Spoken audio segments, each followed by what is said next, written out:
नमस्कार दोस्तों, मैं रविश की आवाज में आपको स्वागत है।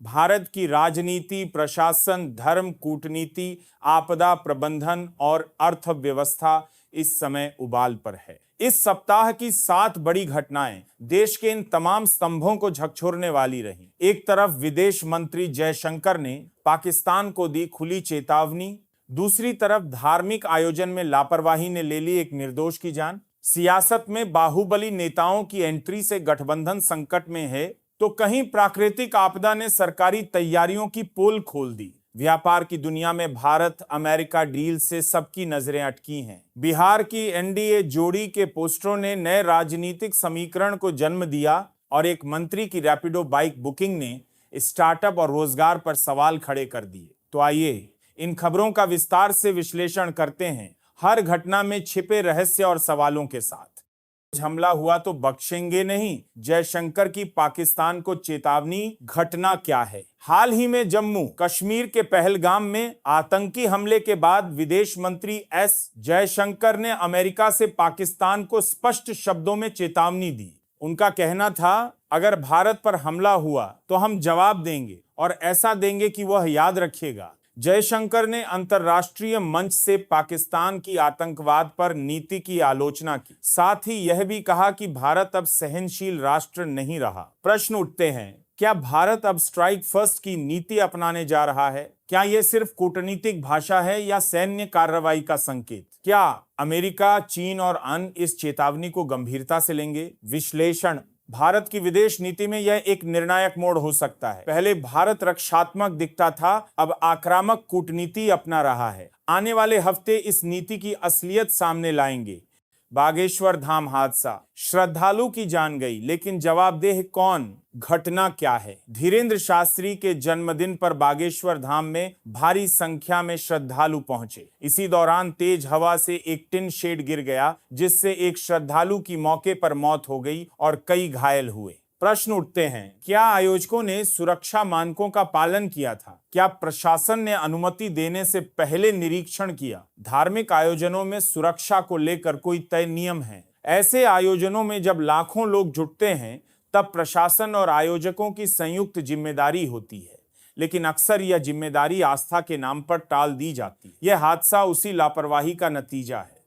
राजभर और मऊ की सियासत, नादी में ब्रिजेश सिंह का गेम प्लान, घटना क्या है? मऊ सीट को लेकर एनडीए में खींचतान शुरू हो गई। ओम प्रकाश राजभर मऊ सीट पर बाहुबली ब्रिजेश सिंह को उतारने पर अड्डे हैं। पहले यहां मुख्तार अंसारी के बेटे अब्बास अंसारी चुनाव लड़ते थे। प्रश्न उठते हैं, क्या भाजपा राजभर के दबाव में आएगी? क्या बाहुबलियों की राजनीति अब भी जिंदा है? एनडीए का यह अंदरूनी तनाव किस ओर जाएगा?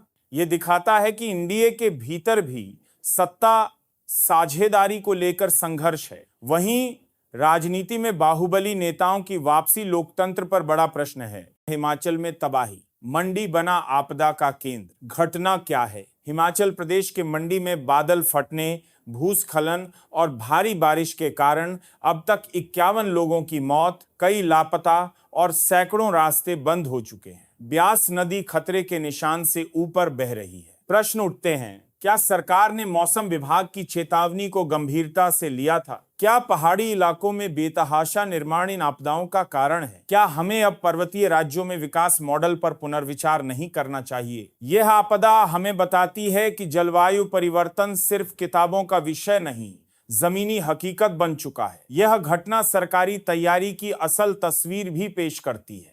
भारत अमेरिका व्यापार डील, 48 घंटे का अल्टीमेटम, घटना क्या है? भारत और अमेरिका के बीच ट्रेड डील को लेकर चर्चा तेज हो गई है। भारत कृषि और डेयरी सेक्टर में विदेशी दबाव स्वीकार करने को तैयार नहीं है। माना जा रहा है कि 48 घंटों के भीतर समझौते की घोषणा हो सकती है। प्रश्न उठते हैं, क्या इस डील से भारतीय किसानों को नुकसान होगा? क्या भारत डब्ल्यूटीओ की शर्तों को चुनौती देगा? क्या यह डील चीन के खिलाफ रणनीतिक कदम है? भारत अपने कृषि क्षेत्र को बचाने के लिए सख्त रुख अपना रहा है, लेकिन अमेरिका अपनी कंपनियों के लिए भारतीय बाजार में खुलापन चाहता है। यह डील भारत की कूटनीतिक मजबूती का भी टेस्ट है।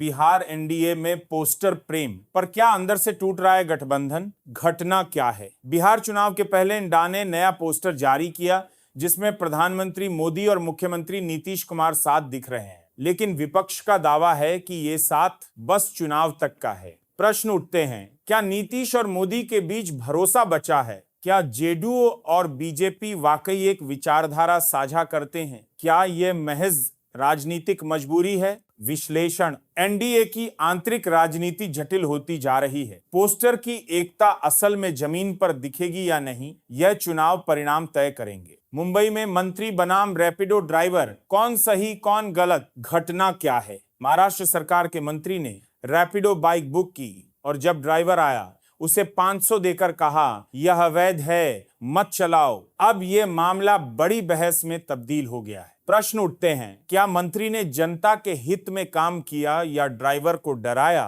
क्या सरकार खुद रोजगार के रास्ते रोक रही है? क्या स्टार्टअप्स को सहयोग मिलेगा या सख्ती? इस घटना ने नौकरी, रोजगार, कानून और स्टार्टअप संस्कृति के बीच की खाई उजागर कर दी है। सरकार को अब तय करना होगा कि वह किसके साथ खड़ी है, जनता या व्यवस्था। बिहार चुनाव नजदीक आते ही राजनीति में गर्मी बढ़ गई है। नए पोस्टर, नए ऐलान, पुराने साथियों की नाराजगी और मतदाता सूची को लेकर उठते सवाल। हर खबर एक कहानी कह रही है, लेकिन उसके पीछे छिपे हैं कई सवाल और एक बड़ा सस्पेंस। क्या आने वाले चुनाव सिर्फ संख्या का खेल होंगे या असल में जनता की सोच का परिवर्तन दर्शाएंगे? आम आदमी पार्टी का ऐलान, अब कोई गठबंधन नहीं। अरविंद केजरीवाल की आम आदमी पार्टी आप ने बिहार की सभी 243 सीटों पर अकेले लड़ने का फैसला लिया है। उन्होंने साफ कहा, अब किसी भी पार्टी से गठबंधन नहीं किया जाएगा। क्या आप बिहार में दिल्ली मॉडल के दम पर कोई असर दिखा पाएगी या ये चाल विपक्षी वोट बैंक को तोड़ने की रणनीति भर है? आपका यह फैसला इंडिया गठबंधन के लिए झटका हो सकता है। जहां एकता की बात होती थी, वहां अब दरारें दिखने लगी हैं। लालू से नाराज हैं हेमंत सोरेन। झारखंड मुक्ति मोर्चा जेएमएम के नेता और मुख्यमंत्री हेमंत सोरेन लालू यादव से नाराज बताए जा रहे हैं। वजह, बिहार में 12-13 सीटों पर जेएमएम का दावा और झारखंड के संथाल कोल्हान इलाके में कांग्रेस की गतिविधियां। ये सवाल खड़ा करता है, इंडिया गठबंधन का क्या होगा अगर झारखंड और बिहार की पार्टियां ही आपस में नहीं समन्वय बना पा रही हैं? पुराने मित्र अब प्रतिद्वंदी बन रहे हैं और यह विपक्ष के लिए खतरे की घंटी हो सकती है। पोस्टर में मोदी नीतीश साथ, सच्चाई या सिर्फ दिखावा? पटना में बीजेपी और जेडीयू के ऑफिसों में लगे पोस्टरों में पीएम मोदी और सीएम नीतीश कुमार साथ दिखे। इससे एनडीए की एकजुटता का संदेश देने की कोशिश की गई, पर विपक्ष ने तुरंत पलटवार किया। तेजस्वी यादव ने कहा, चुनाव बाद ये दोनों फिर अलग हो जाएंगे। क्या ये एकजुटता असली है या बस चुनावी पोस्टर ड्रामा? 2020 में भी साथ थे, फिर टूटा साथ 2025 में क्या अलग कहानी होगी? वोटर लिस्ट में बदलाव, विपक्ष की साजिश का आरोप। चुनाव आयोग ने बिहार में मतदाता सूची में विशेष संशोधन, स्पेशल इंटेंसिव रिवीजन की प्रक्रिया शुरू की। इस पर विपक्ष भड़क उठा। कांग्रेस समेत 11 दलों ने मिलकर आयोग से मुलाकात की और कहा कि इससे गरीबों, दलितों और प्रवासी श्रमिकों के वोट कट सकते हैं। क्या ये चुनाव से पहले सत्ता पक्ष की छुपी चाल है या एक कानूनी प्रक्रिया? लोकतंत्र की बुनियाद वोट है और वोटर लिस्ट ही अगर विवाद में है तो चुनाव निष्पक्ष कैसे रहेंगे? एमएनएस की हिंदी भाषियों पर गुंडागर्दी, चुप क्यों हैं सीएम फडणवीस?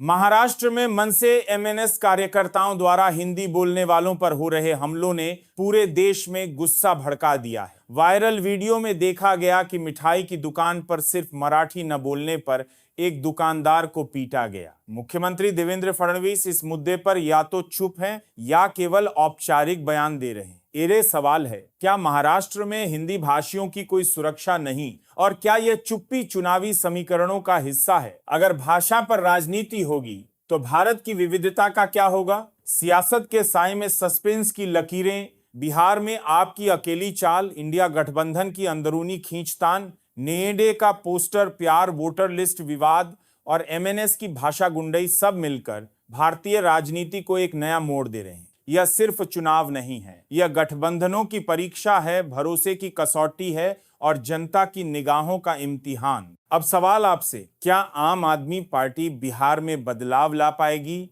या सिर्फ शोर मचाएगी? क्या इंडिया गठबंधन अब भी उतना ही मजबूत है जितना दावा करता है? एनडीए की एकता वाकई मजबूत है या फिर यह सिर्फ प्रचार का हिस्सा है? वोटर लिस्ट में बदलाव कितना लोकतांत्रिक है? और सबसे अहम, क्या हमारी राजनीति अब भाषाओं में भी बंट रही है?